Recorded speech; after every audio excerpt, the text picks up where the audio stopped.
Bismillah. Allah Muteal Quran-ı Kerimdə buyurur ki, iman əhlinə xitab eləyərək: Ya eyyuhəl-ləzine amenu, ey iman gətirənlər, ey möminlər, vəttəqullah, birinci növbədə Allahdan qorxun.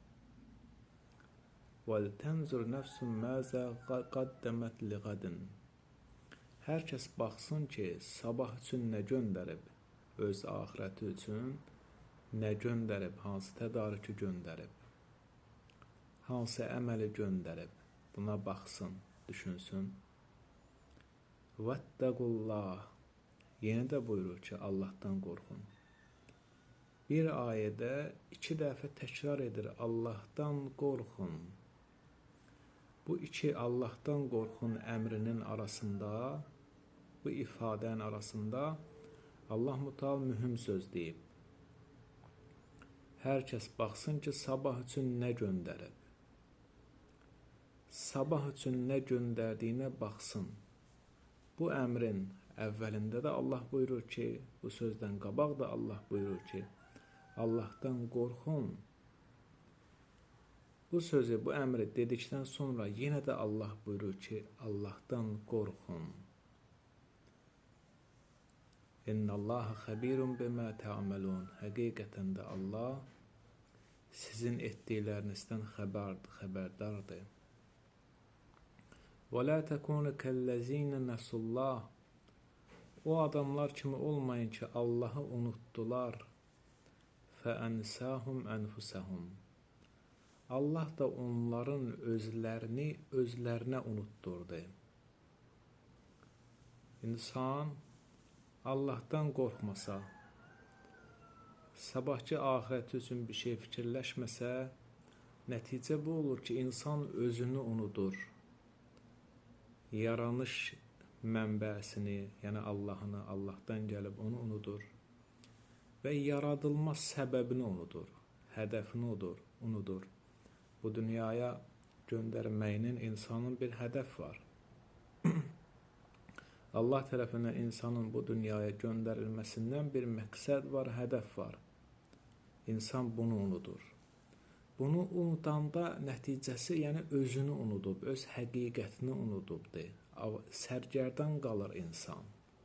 Yəni özünü unudur. Getməli olduğu hədəf onu unudub. Fəənsəhum ənfusəhum. Allah da belə edir, nəticədə insanın özünü özünə unutturur. İmam Səccad əleyhissalam bu ayənin təfsirində buyurur ki, oxuduğumuz ayənin, hər kəs sabahki gün üçün baxsın.